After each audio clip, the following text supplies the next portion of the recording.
Hello, welcome to the City of Coral Gables, to Commissioner Lago's latest town hall meeting. First off, I'd like to welcome you to our virtual town hall meeting that we do. This is the first time we actually have the privilege of doing this. We usually do it in person. As many of you are aware, we've had great crowds. But in an effort to be as transparent as possible and continue to really ensure that your voices are heard, we want to make sure that we continue to offer these type of town hall meetings so that all the residents and the business community have a seat at the table. It's unfortunate that we cannot have this meeting in person, but in an abundance of caution and with technology at our disposition, I thought having a virtual meeting would be the safest approach. Tonight, I would like to have members of our city administration provide you with a very brief update as to what is happening in the city in regards to certain city projects, how we've dealt with the issue of COVID-19, and many more issues that I think are important and pertinent to the future of the city of Coral Gables.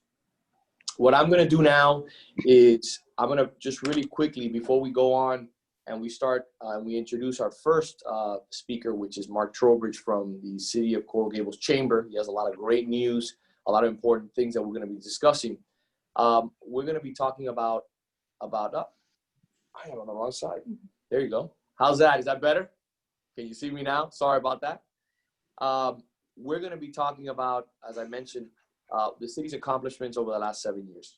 We're going to be talking about a bunch of new parks that the city has acquired, our increase in our green space inventory, the fact that we've adopted many sustainability initiatives, the fact that I flipped it over. Thank you, sir. That was my bad. Our IT team coming in here to save the day. The fact that the city is in sound financial footing, and that is a testament to our incredible employees, our city manager, our city attorney, our city clerk, the fact that we've been very prudent about our spending habits and our investments over the last few years. And that's something that I'm very, very proud of, because your tax dollars to us are sacred, and I want to make sure that we're as careful and that we are as fiscally responsible as possible. Before I kick it off with our first speaker, I just want to mention, I want to give kudos, and I want to really mention and give credit to someone who couldn't be here today, but she deserves a lot of credit. And that's our school board member, Maritera Rojas. She has been, yes, Mr. Trowbridge, she is an exceptional leader in this community, and she has held her own in regards to Coral Gables and representing the school board. As many of you know, I'm involved with the school board on the general contracting and engineering side for the last 15 years. I do a lot of projects for the school board, and I see it firsthand how the bond and the revitalization of these schools is paying such significant dividends to the learning ability of our future leaders, our children in this community. Maritera Rojas has been championing to allocate additional funds for Coral Gables Senior High since 2018. The original allocation as a result of the general obligation bond for the school was around $11.2 million. Previously to this moment, Maritera Rojas had secured an additional $15 million along with other capital improvement funds. Recently, she met with Facilities Department to review the 5-year capital improvement plan, and through discussion was able to secure additional funds. She continues to work on behalf of Coral Gables Senior High School. That is a historic gem that has needed so much attention, and she's made it a big commitment and a big rallying cry for her office and for the members of the school board. For Coral Gables Senior High School specifically, they have added $1 million to the fiscal year 23-24 and $10 million in fiscal year 24-25. The intent of this additional money, which is $11 million, is to phase this so that as the district is completing the renovation phase throughout the campus in FY 22 and 23, they will be able to commence with the design of the gymnasium replacement. The gymnasium replacement project was something that had been thought for a long time, was possibly out of the budget because of the cost, but she found the money. So I want to give her credit. And again, I want to tell you that this new $11 million brings the total project budget for all phases of Coral Gables Senior High to $43,695,000. This is great news for Coral Gables Senior High School, and a special thank you to Maritere Rojas for all her accomplishments and hard work representing the Coral Gables School District. So thank you for your efforts, and her efforts and the commitment of people like San Joseph and many people who are advocating on behalf of the school are really paying significant dividends, and we'll see that in 2023, 2024, and 2025. So with that being said, I'd like to welcome our first speaker, who doesn't need an introduction. Some people call him the mayor of Coral Gables, our dear friend Mark Trowbridge from the Coral Gables Chamber, who's going to provide us with some significant, some exciting new endeavors and accomplishments on behalf of the Chamber. Mark, please take it away. Mr. Vice Mayor, thank you so very much for the invitation to join you today and so many of our great city leaders. It's always an honor and a pleasure to work with you, Vince. And most importantly, thank you for the care, compassion, and concern that you have shown to our business community long before COVID, but certainly during this time of challenge as we look to begin our recovery process here in the City Beautiful. And I want to thank all of our city leaders who welcome our chamber with open arms to each of the commission meetings to share with you not only what we are working on individually as a chamber, but working on collaboratively with our partners at the City of Coral Gables, City of Coral Gables Economic Development Department, and of course our Business Improvement District representing downtown. It's wonderful to see a number of our members on the call today, including our own Olga Ramudo and Anna Lamb and Rhonda Anderson, amongst others. But most importantly, I want to share with you that your chamber has been engaged in a strategy to help our business community recover. It has been a challenging 7 months, and we continue to be in that challenge. We want to encourage all of you on today's Zoom call to continue to make very good decisions about wearing masks and taking care of one another and social distancing. As we move from phase 2 to phase 3, there are a lot of significant benchmarks that need to be achieved, and that takes all of you helping us in terms of that process of recovery. And be rest assured that we have been an advocate for you along the way, working closely with our partners to make sure we're getting you the information about programs like loan programs, grant programs, and now in the process of working on potential forgiveness and repayment. We are your go-to for that along with our partners. Probably the most exciting bit of business is that we have moved our chamber headquarters. We are now at 201 Alhambra Circle, really returning to our roots in downtown Coral Gables after 15 years on Catalonia. We made that move a month ago today, and so many of you have come by, and it's been wonderful to really see the foot traffic. Our whole reason for moving back downtown was to be even closer to our members and our business community. And so feel free to come by. We're right on the ground floor at the corner of Ponce de Leon and Alhambra Circle, and we couldn't be more excited about our offices. But we also will be inaugurating a new welcome center for not only our members and prospective members, but of course, our visitor community. And so please come by. We couldn't be more excited to inaugurate that on Saturday. That's our 95th anniversary. And our chamber shares a similar founder to the city. The city was founded in April of 1925, and we were founded on October 10th, 1925. George Merrick, city founder and our founding chairman.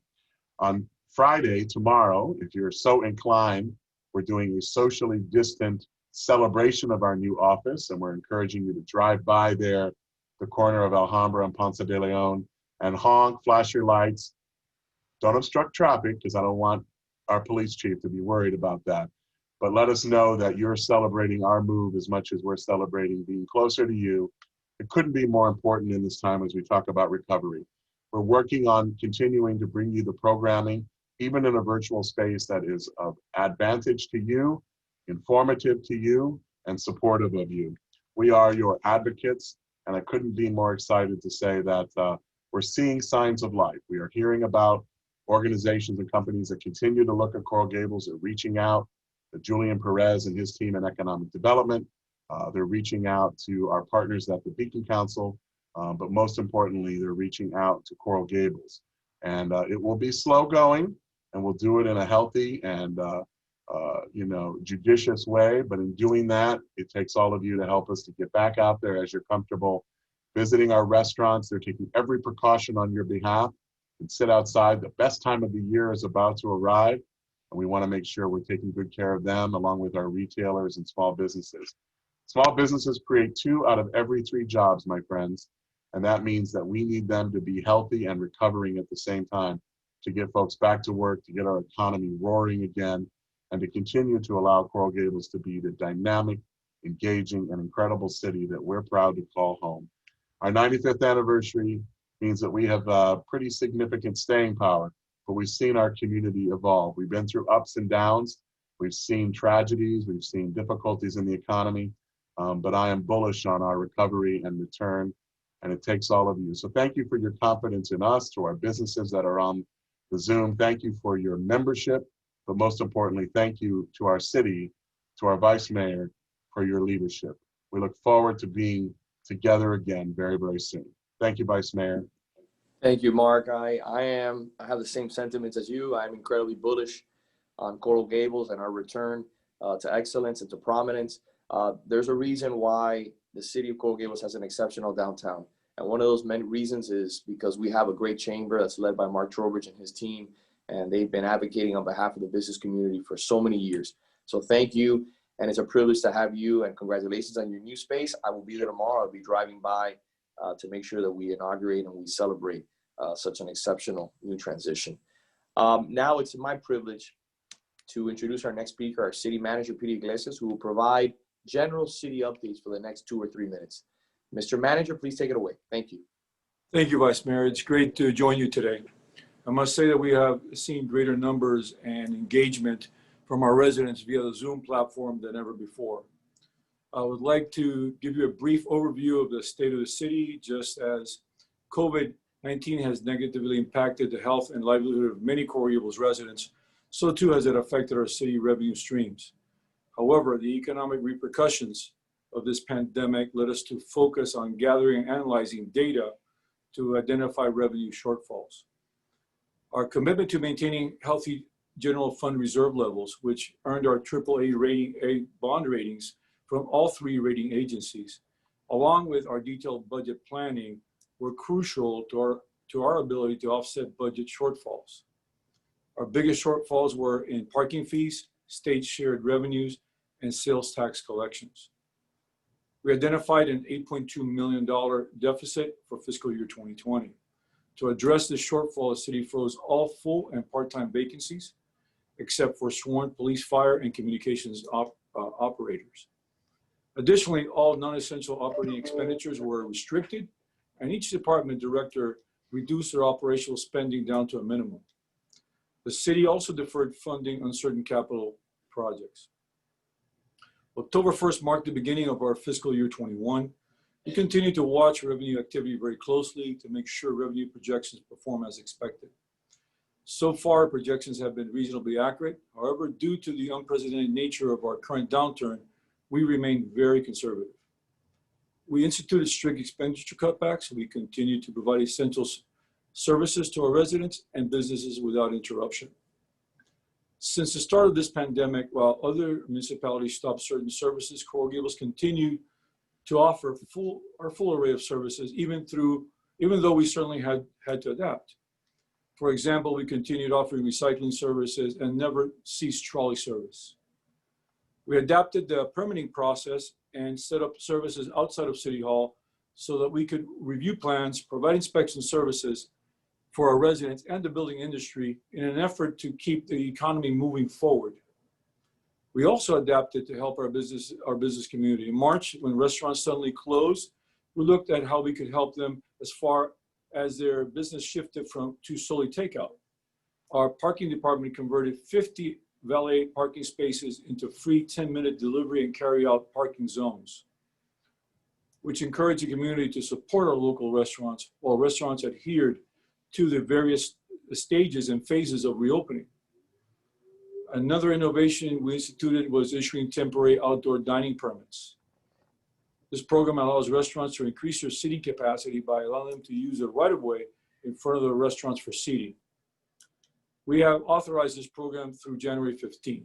To date, more than 60 restaurants have received permits.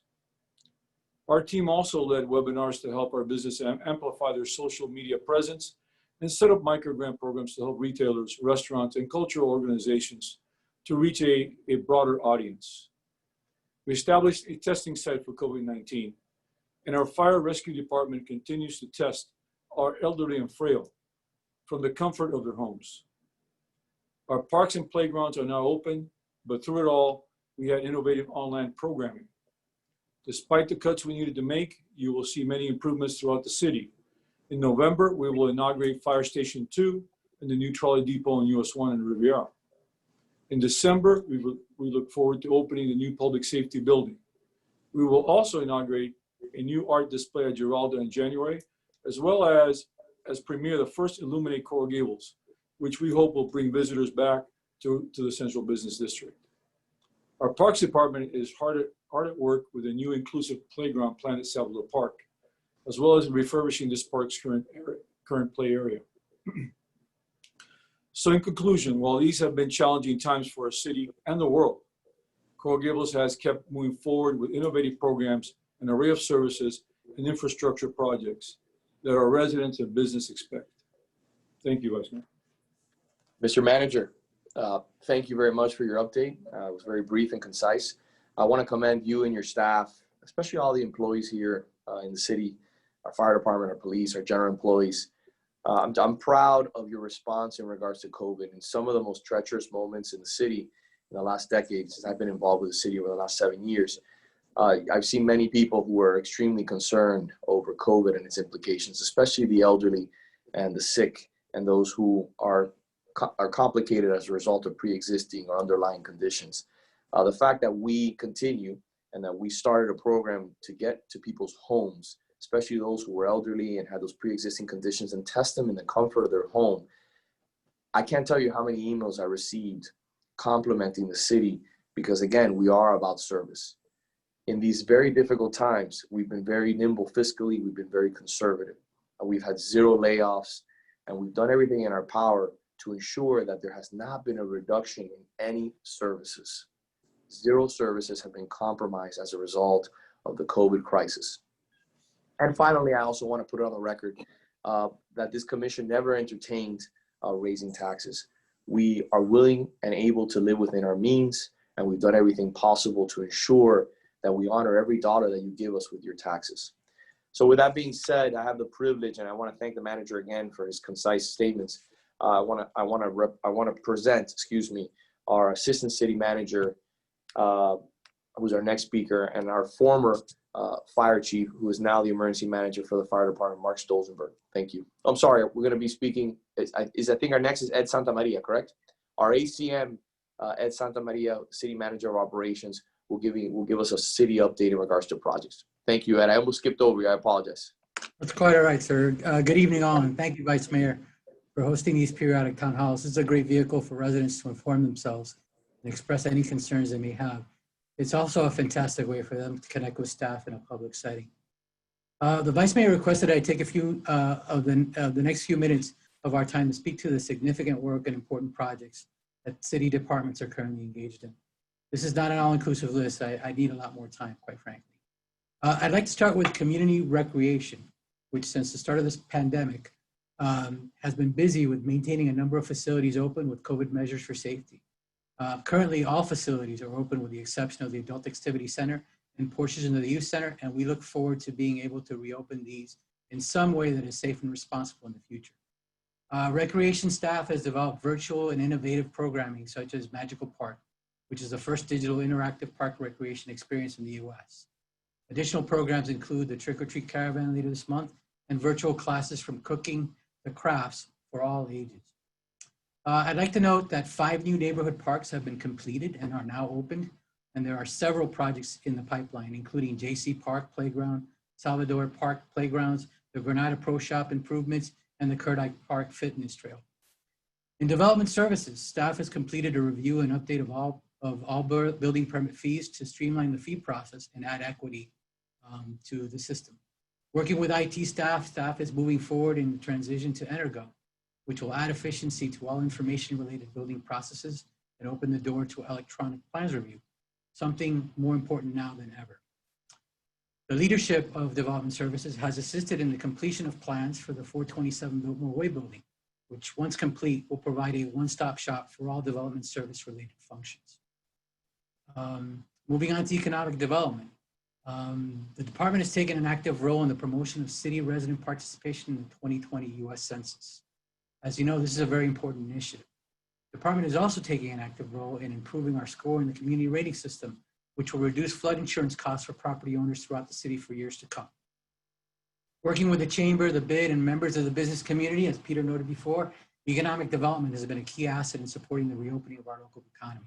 They have conducted informative webinars, created small business financial assistance programs, and are working on events that will help activate the central business district in a safe and responsible way. As for historical resources and cultural arts, the city has awarded cultural grants to 35 non-for-profit organizations to bring cultural arts programming to residents and visitors of our city. The department is partnering with Illuminate Coral Gables to bring newly commissioned light-based artworks from nationally and internationally known artists. The opening of this event will be in January, and COVID-19 precautions are being built into the plans for this event to make it a safe one. Our award-winning and internationally recognized IT department is building out IT technology infrastructure and telecommunications facilities in our public safety building, the new IT primary data center and network headquarters at the new fire station 2, and the new fiber optics corridors and other city projects throughout the city. Working with various city departments, IT is helping in the development of systems and applications for land management, e-permitting, electronic plan review, as well as our new enterprise system, Energo. The department is also advancing our smart city service infrastructure and STEM research projects, including public Wi-Fi networks, FirstNet implementation for the police mobile fleet, and waterway CCTV cameras. I'd like to tell everyone that the work that we do in the space of smart cities is internationally recognized, and for that we're very proud of. As for parking, the new trolley depot is not complete and operating, and we are no longer paying a nice $13,500 monthly rental to, sorry about that, to Miami-Dade County Public Schools for a remote temporary depot site. This facility makes our trolley system more efficient by shaving off 30 minutes of deadhead for every trolley dispatched. The department is currently finalizing contracts for the repair and rehabilitation of 3 city parking lots with work to commence this fall. Planning and zoning is updating the zoning code to foster smart development in the city. This is an item that's to be heard at the next commission meeting. And the division has also been working on with the community on a flagler section plan, which is something that that community has been looking for a long time. In landscape services, we have planted over 450 new trees citywide on city soils.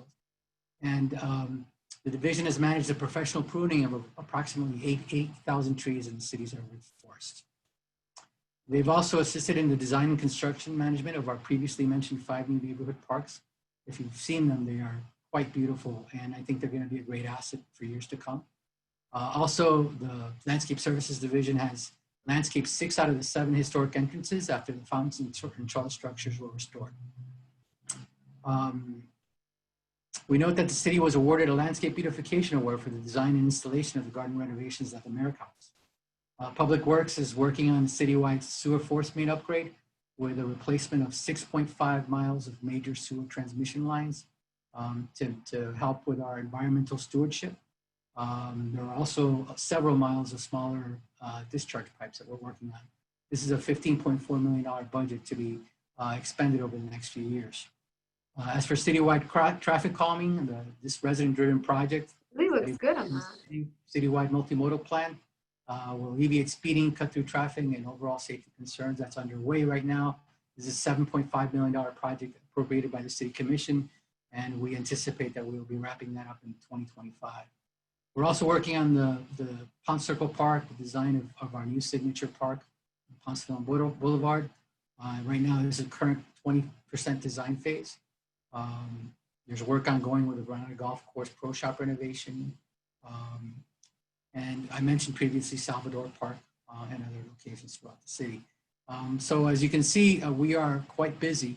And this is all being done with the layer of COVID on top. So I'm very thankful for staff for all the work that they do, and also thankful for the community and the support that we garner from them, as well as the support of our electeds.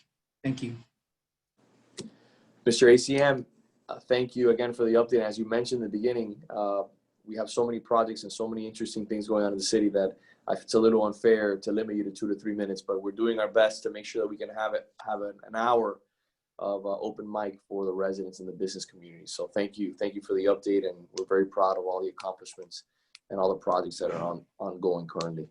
Now it's my privilege to introduce our former fire chief, who is now our emergency manager for the fire department, Mark Stolzenberg, who's going to give us a brief update in regards to COVID, what the city's doing, what are the latest news in regards to the federal mandates, the state mandates, and what we need to do to continue to protect our elderly population, those individuals that are compromised due to health issues, and what we need to do to continue to be responsible in this community.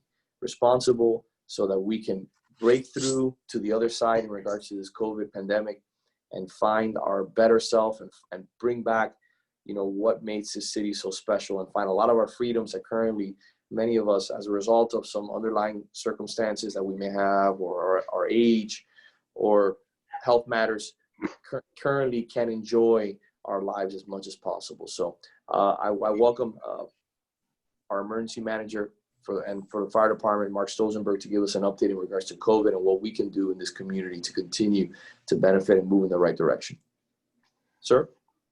Thank you, Mr. Vice Mayor. Thank you for having me. Thank you for inviting me to represent the fire chief here today, who was unable to be here himself. And as far as emergency management, we always function as a team, and we just kind of take this as a role, and this is part of being part of a team. And dealing with COVID, the whole community is our team here.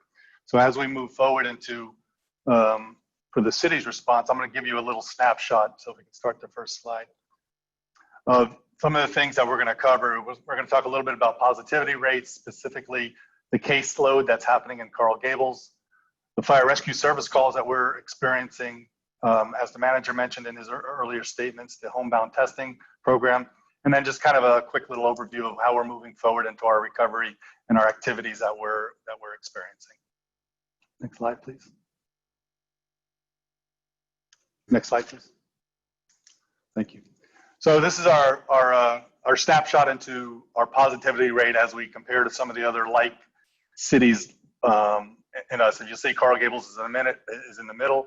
And right now we're looking at a 5.4% positivity rate. And our numbers are there from about 51,000 people. We've experienced about 2,700 positive COVID patients at this time. One of the things, though, that we look at this whole particular slide and we see all these numbers, it all aggregates up towards the county's positivity rate of right now, as of October 4th, it was a 3.3. So we're coming back down to what the goal would be. Obviously, hopefully, would be a 0, but we're below that 5% that was that target line, and obviously that's why we opened up into the phase 3 that Miami-Dade County is experiencing right now. Just as a comparison, if we look back to July, the positivity rate was up at 18%.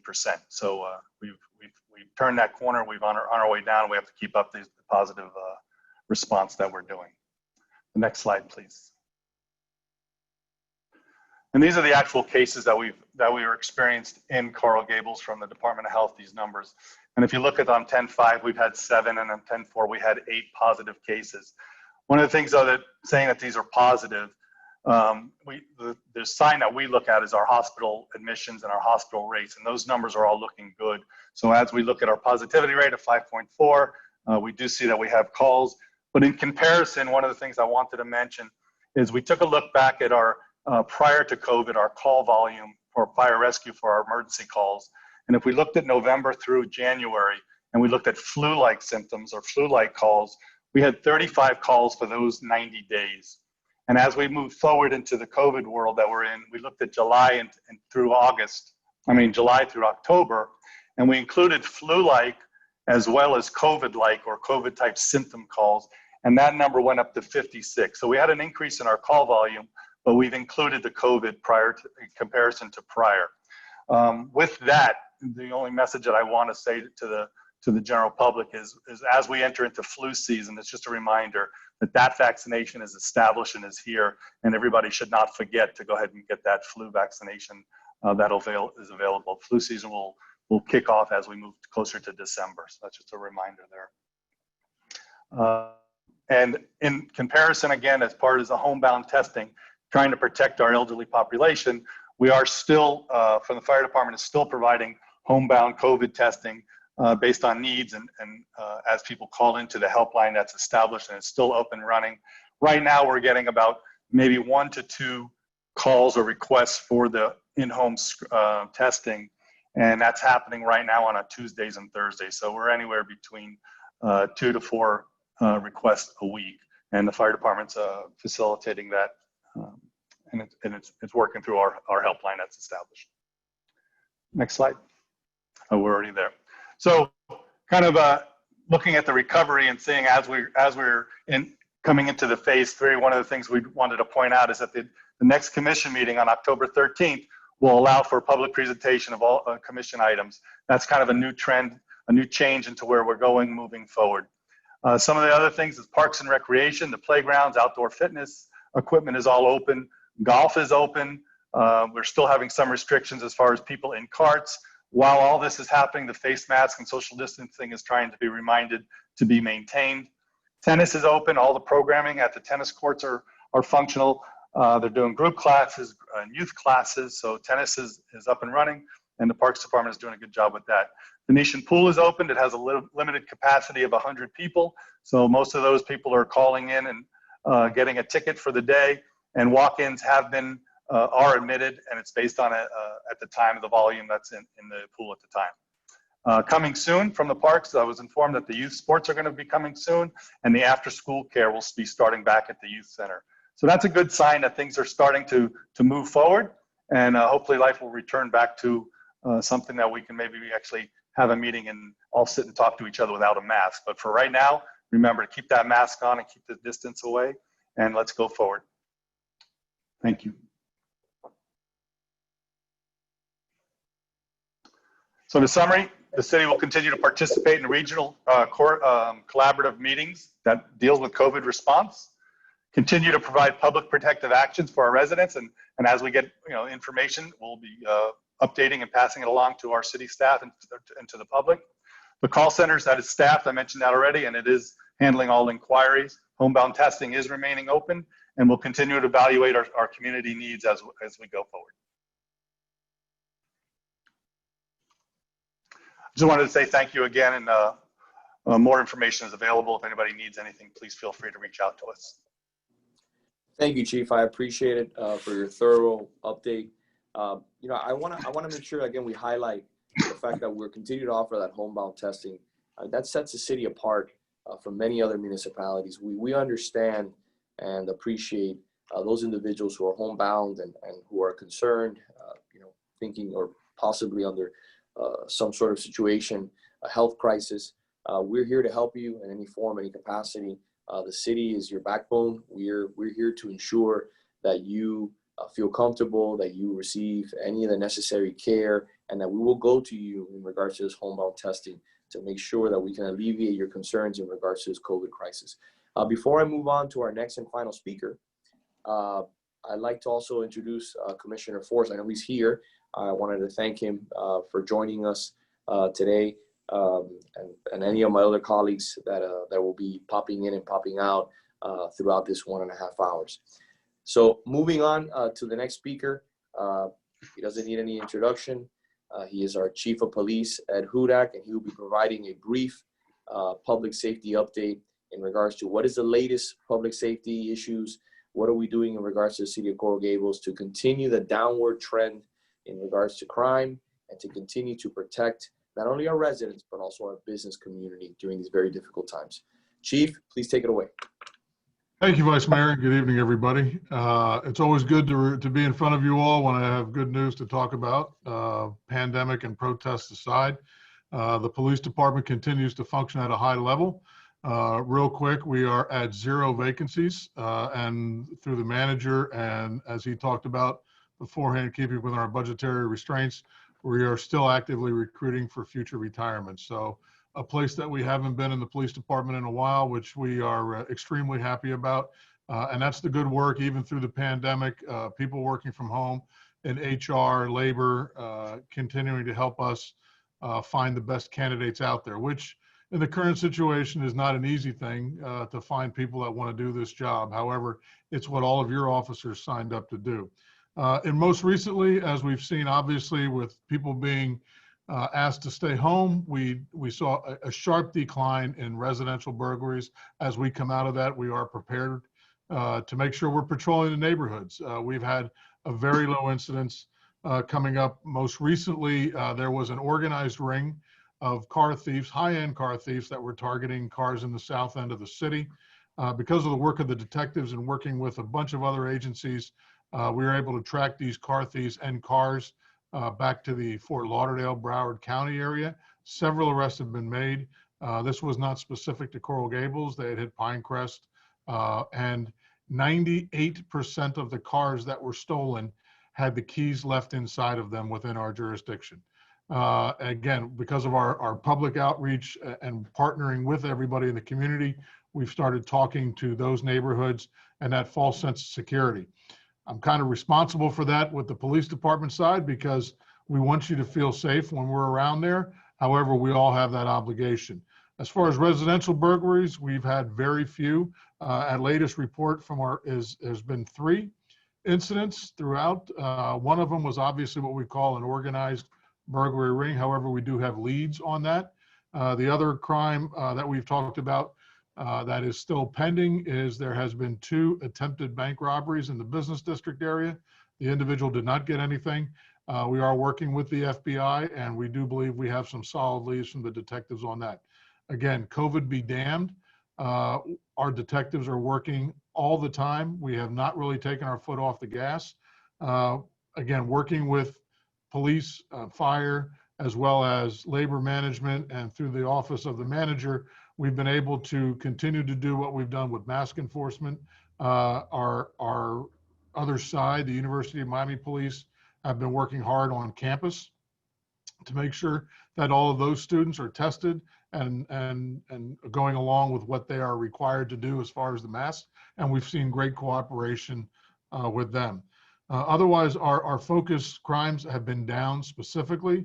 Our training continues through a sporadic increase, only because of the COVID pandemic. We haven't been able to train as much as we wanted to in the past.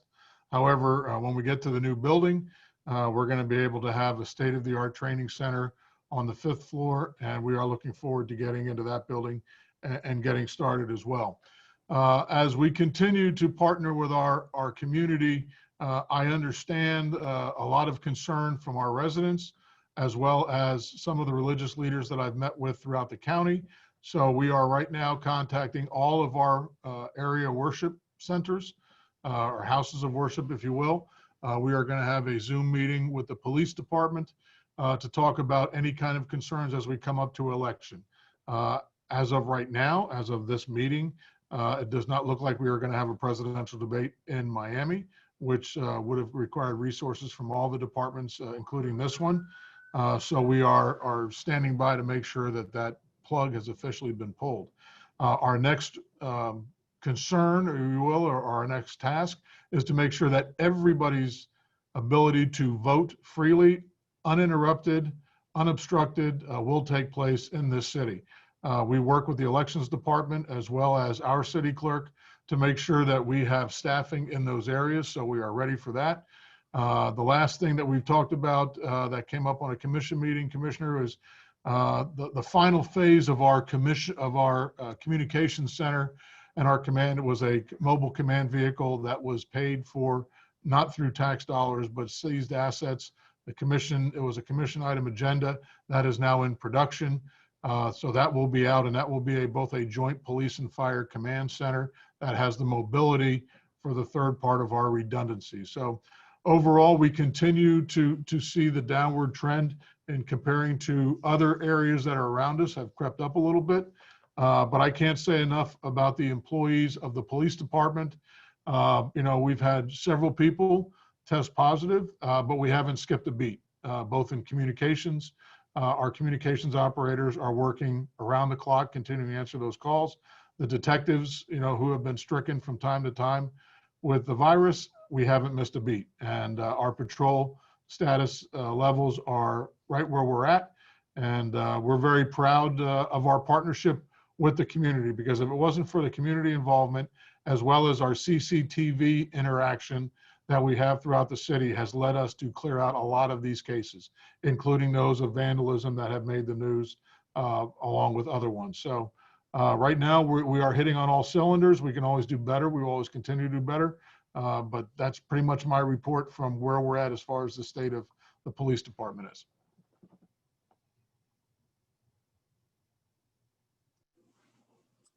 Thank you, Chief. I appreciate the update. Well stated, concise. I can't thank you enough. I know we gave you a little bit of only a certain allotted time, but you're able to deliver a lot of information, and the residents are grateful for that. Now it's my pleasure to pass it on to the city clerk, who will go over some of the ground rules in regard to the Q&A session, which will happen to about 6:55 p.m., where we'll take our last question. Billy, please take it away. Thank you, Vice Mayor. So we have about 48 attendees right now, and if anybody would like to ask questions, you can do so by raising your hand through the Zoom platform. We have a number of attendees who are appearing via telephone, and if you want to participate this way, you can do so by pressing *9 on your phone. You can also send a chat message through the panelists, or use the question and answers portion of the webinar. We've already received the question. However, that person has already raised their hand to speak, so that would be the first person you can call. Vice Mayor is Javier Baños. Mr. Baños, good evening. Please feel free to ask us your question. Thank you for attending. I appreciate it. It's great to have you here.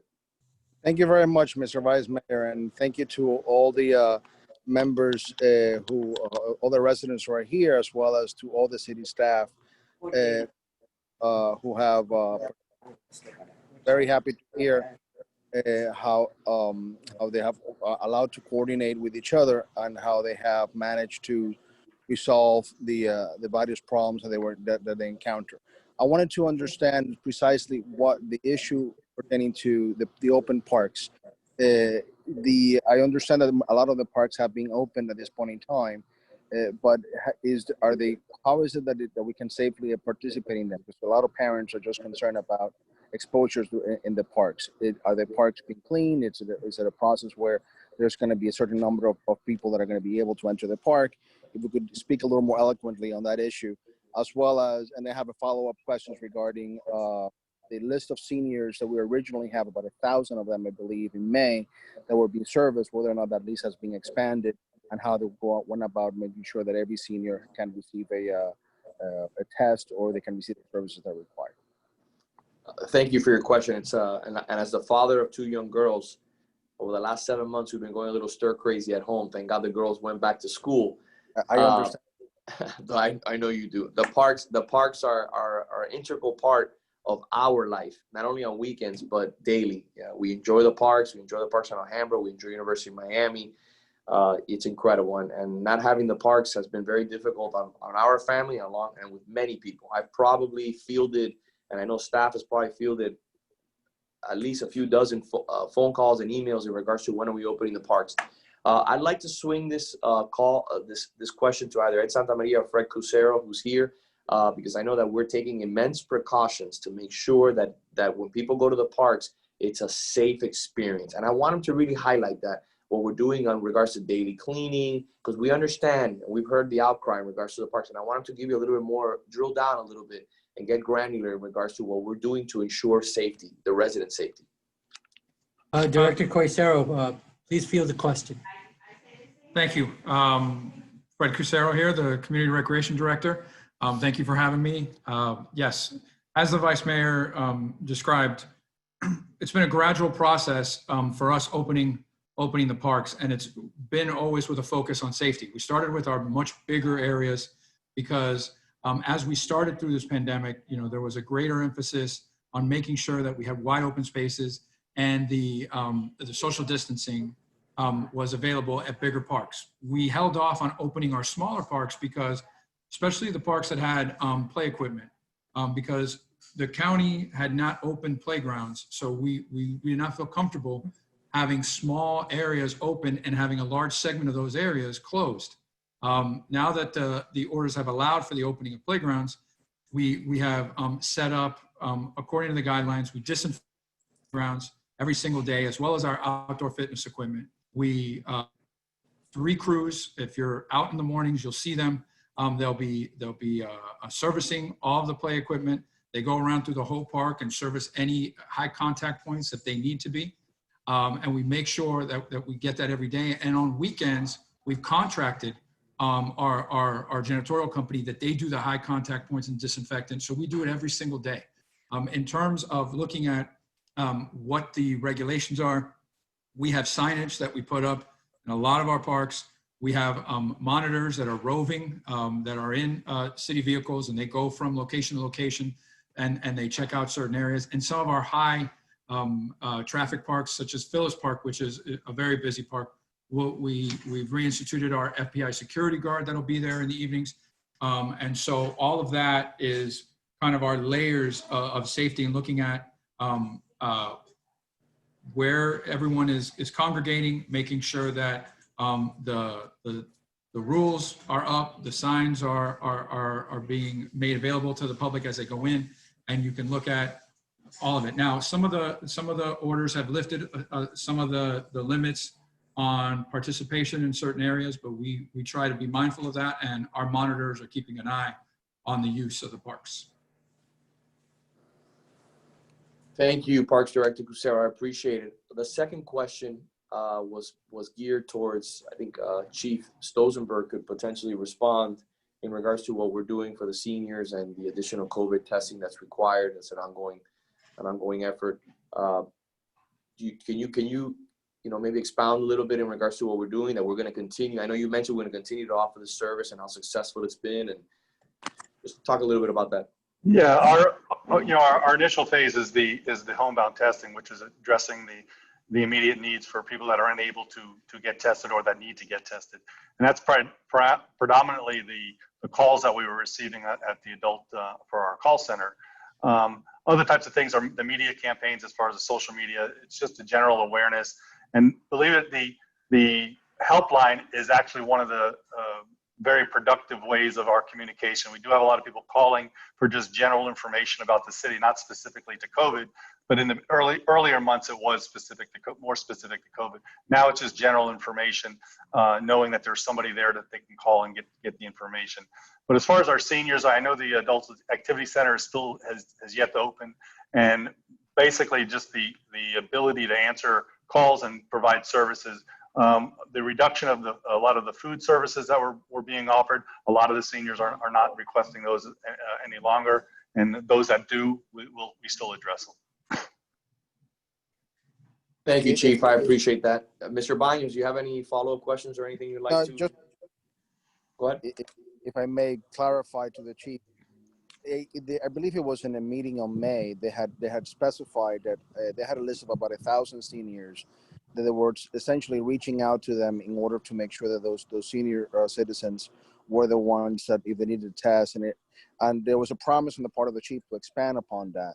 And I wanted to make sure that he had followed up on that process, and that as many seniors as possible actually have the ability to receive these services. Yeah, I believe what you're referring to is that when we were doing the needs assessment in the early days, we were reaching out to all of our different databases for the senior population, and we were making multiple calls. It got to the point where a lot of the seniors had asked us, thanked us for calling and did not request any more follow-up. There were some that we established a follow-up list for emergencies, just kind of a good and welfare to see how they were doing post a hurricane or post disaster.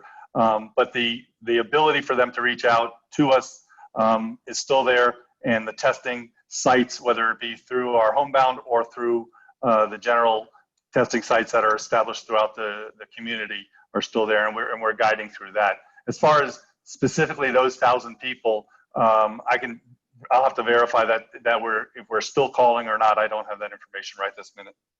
Thank you very much. Thank you, Chief. Thank you, Mr. Baños. I appreciate your 2 questions. It's great to have you here on this Zoom call. Mr. Clerk, next resident. Vice Mayor, we have a person requesting to speak is through a telephone number, so they were not able to identify them at this time. So we'll go ahead and allow them to talk and ask them to state their name for the record. No problem. Go ahead. we have a name? Hello? Good afternoon, Hello? sir. Good afternoon, sir. Yes, I'm sorry to be using such an old-fashioned form of communication, but I'm an old guy and I'm not very internet savvy, so I appreciate having the opportunity to be able to do this the old-fashioned way. My name is Charles Battisti. I live at 5835 Granada Boulevard, South Granada, and I recently happened to see through a local publication that this project redoing the bridge at the Cocoa Plum Circle is apparently going ahead, which was a big surprise to me because I viewed the city commission meeting probably around the beginning of the year where Mayor Valdez Foley very strongly stood up to the county representatives, advised them that the city had done our own study on that bridge and that the bridge seemed to be perfectly intact and needed a little bit of maintenance. And at that point, Mayor Valdez Foley said, if you all try to go ahead with this, we're basically going to sue to stop it. This is going to create a huge problem for the residents in the South Gables, especially on Riviera Drive, Granada, Maynada, and I'm really at a loss to understand what happened, why all of a sudden now this is going through. Thank you. Even as you said in your words, antiquated transmission, you're still welcome, and we appreciate the question. I'm going to swing this question over to either our ACM or our CM, who can discuss this in further detail and tell us and explain a little bit about what has happened and what are the alternate measures that the county has taken to ensure that not only is the time frame of the project completion tightened significantly, but also how we're going to alleviate traffic and address the concerns of the residents that are on Lejeune, Granada, Cocoa Plum Circle, obviously Oak Color and Sunset. Vice Mayor, the ACM has been following closely with the county concerning the issues with the bridge, and I will let him respond on this. Thank you. So yes, the big change in the mayor's mind came about by a more recent report where it was shown that the damage to the bridge, the deterioration has accelerated over the past couple of years since the initial report was provided. And I can tell you that the county is very cognizant of the pressure that this is going to exert on the southern portions of our city. They're also cognizant of the pressure that this is going to exert on those that commute along Old Cutler Road to get from way down south to the urban core. And so what the county is planning to do is to prefabricate the bridge on site. This will minimize the amount of time that there is a full closure. Unfortunately, there will be a full closure. It's my understanding it's going to be anywhere from 8 to 12 weeks. And there will be a maintenance of traffic plan that will be incorporated into the construction activities to provide for alternate routes. There will be detours. Those detours will involve some of our residential streets. Obviously, the collectors are going to be affected more than anyone else. And you mentioned the collectors party, Granada, et cetera. And so the idea is to make this as painless as possible.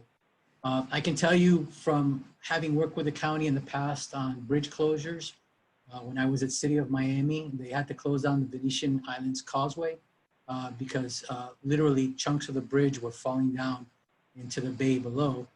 And they had to do it on an emergency basis. They don't want to get to that point here. They also had a similar experience, I believe, on the bridges leading to Key Biscayne, Brandon Bridge.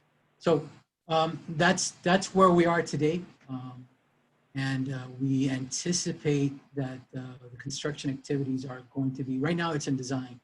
Construction is going to be sometime in the spring of 2021, I believe, is when you're going to start the procurement. So sometime late 2021, early 2022 is when construction is expected to commence. Okay, well, I appreciate all the information. My only concern was that according to Mayor Valdez Foley, the city had done its own study on the bridge, and the city's study said the bridge was in basically good shape, needed a little bit of cleaning up, a little bit of scaling of rust. But even though it was 78 years old, it did need to be replaced. There was no reason. The county said, well, you need pedestrian walkways and bicycle walkways, but they failed to realize that a separate bridge had been installed across the waterway years before to accommodate that. So, again, I'm a little bit at a loss of why the city's study said the bridge was basically in good shape and just needed a little bit of maintenance, as opposed to now we're being told that, the whole bridge needs to be replaced.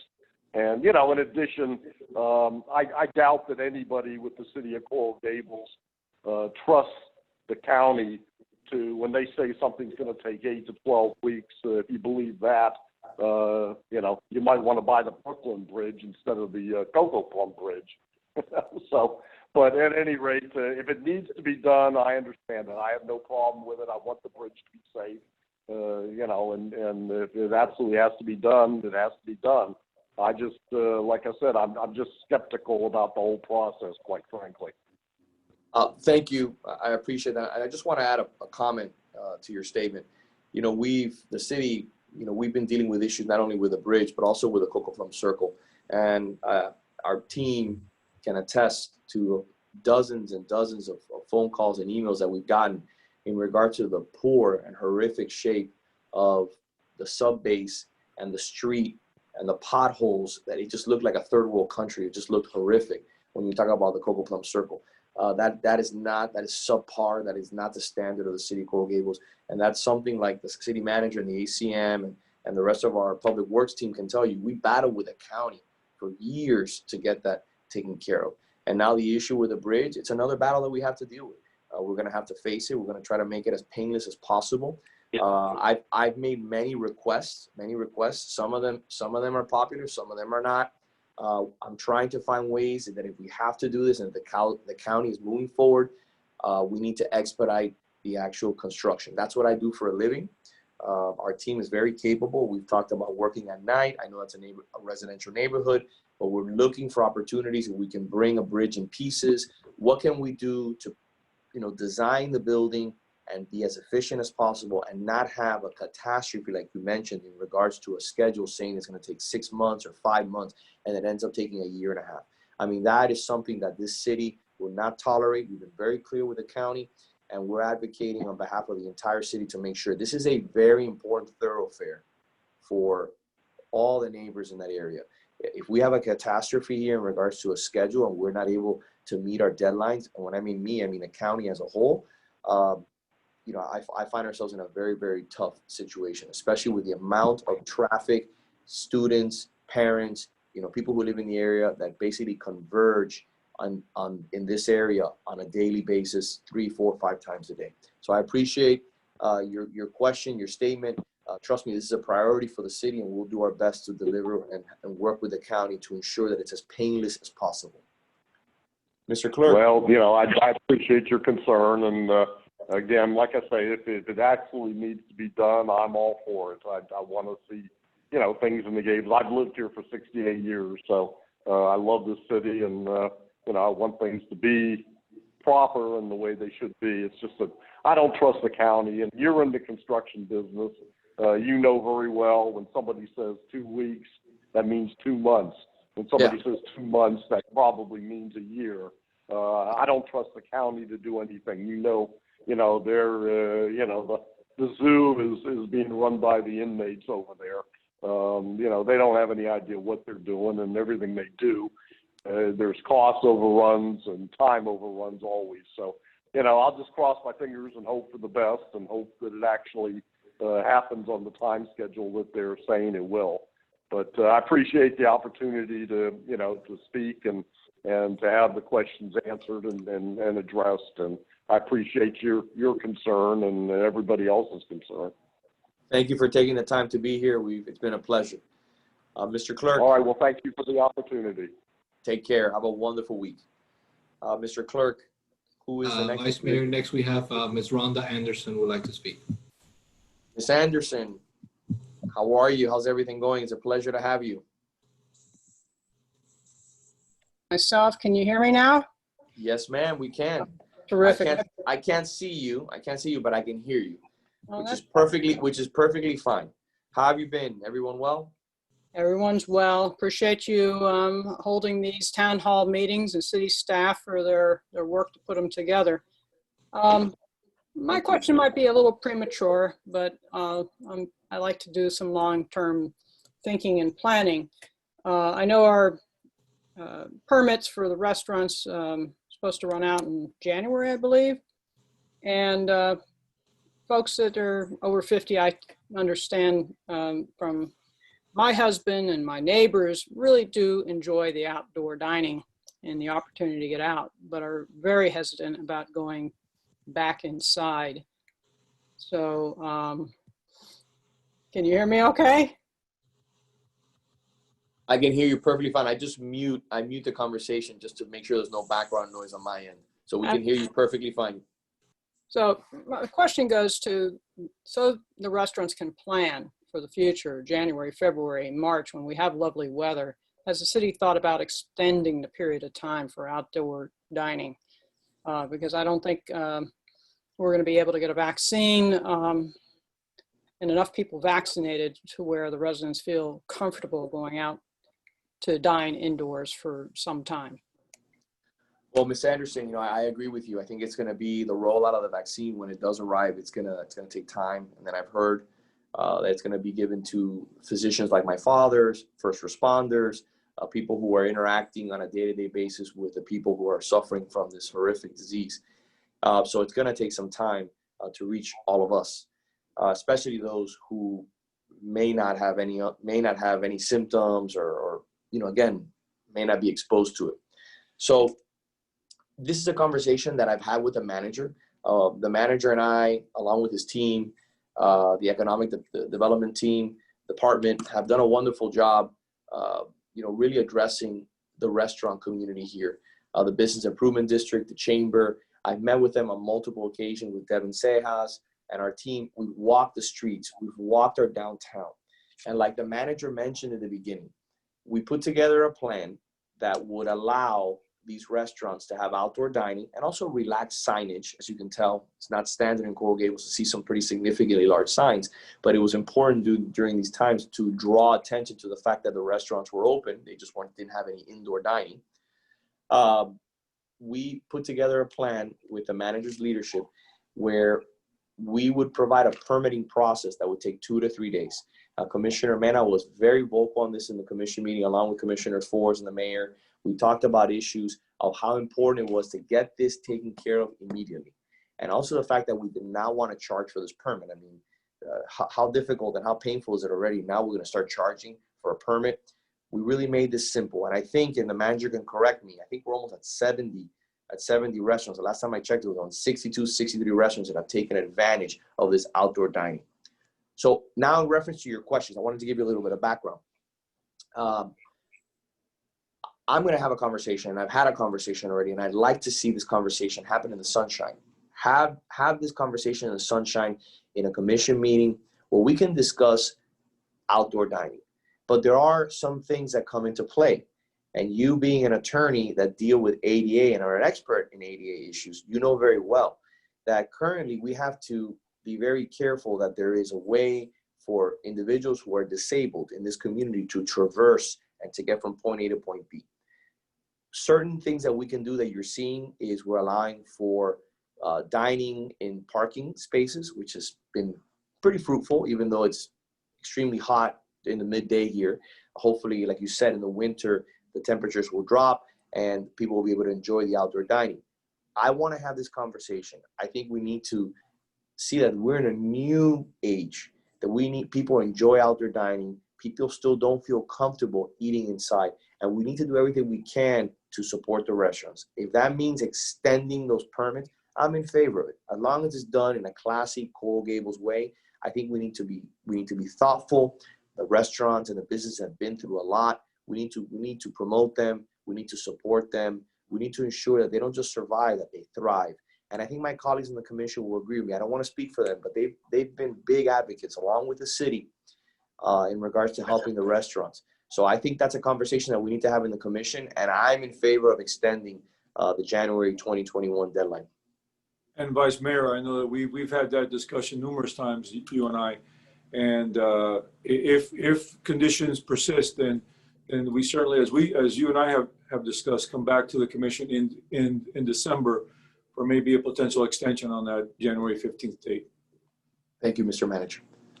Ms. Anderson, it's great to have you here. Thank you for your question. Your question is probably so far, I mean, they're all important, but you know, one that we're dealing with every single day, something that we're facing every single day, and it pains me as you drive through the downtown and you talk to people that right now they're still insecure about eating, and I can't blame them that they're insecure, but we have to build that confidence back. And if we can offer this outdoor dining, I think that's a step in the right direction to get people out, supporting the restaurants, and we can be that community that we've been for so many years. Well, thank you for your dedication and time to the city. Much appreciated. You and Javi Baños and the gentleman who called before, you guys are the true leaders here in the community. I can't thank you enough for everything that you guys do. Mr. Clerk, is there another resident that has a question? We did receive a question, Vice Mayor, through the questions and answers portal of the webinar. Is from Mr. Albert Sanchez. His question reads, over the past year, an increasing number of residents are constructing gates, fences on their front lawns, thus making our city appear less hospitable. Is there a way that this unfriendly trend can be addressed in some way? Well, there is a very strict code in regards to fencing. And I'll tell you, because I went through it. I have a pool on the back of my house, and I visited and I was already elected, and I had visited our zoning department and met with Mr. Ramon Trias, and, you know, he didn't take it lightly on me. I wanted to put a fence, which was probably going to cost me about $5,000, and I had no other choice as per the code but to build an actual block wall on my side yard. That's in the code. What we're seeing a lot, and I acknowledge this gentleman's comments, Mr. Sanchez's comments, what we're seeing is people putting up illegal fences that do not meet code. And what we need is for our code enforcement department to start really scrutinizing whether these fences that have been put up, a lot of them are aluminum, actually meet the code.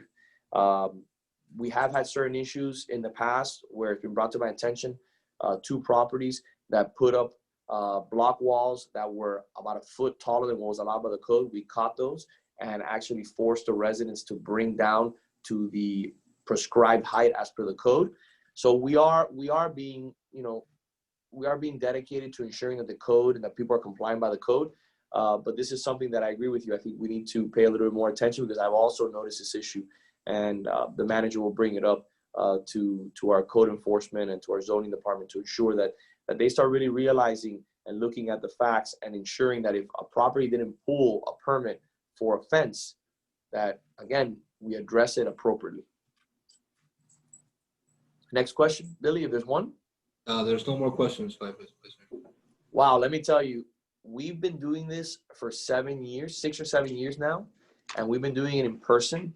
I remember we were doing it quarterly, and then we started doing it twice a year.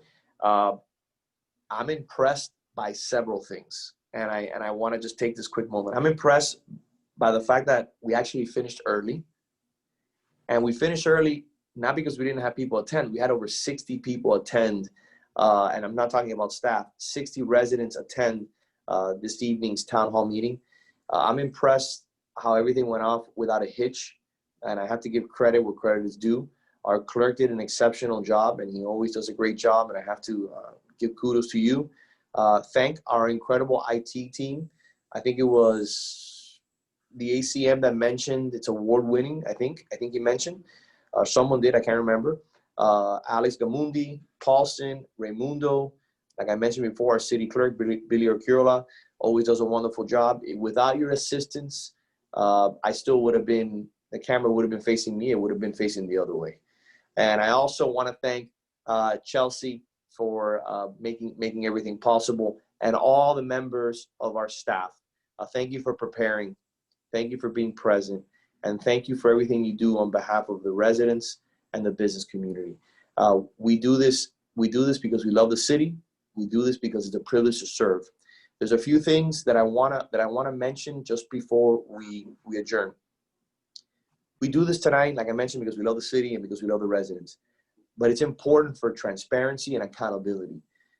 There are a few things that my office does that I'm very proud of that we've been doing for years now. We have open door office hours Fridays. We go from 2 to 5, 2 to 6 sometimes, depending. We don't turn anybody away. We used to do them in person before COVID. Now we do them online. And it's something that's important. We want to make sure that every resident, every business owner who has an issue, who has a concern, I want to make sure that you know that you can come and see me on Fridays. You can schedule a meeting with my office, and you will be taken care of. You will be addressed, and that's important. For those that don't receive our newsletter, we've been doing it for years now. I think it's like 5 or 6 years.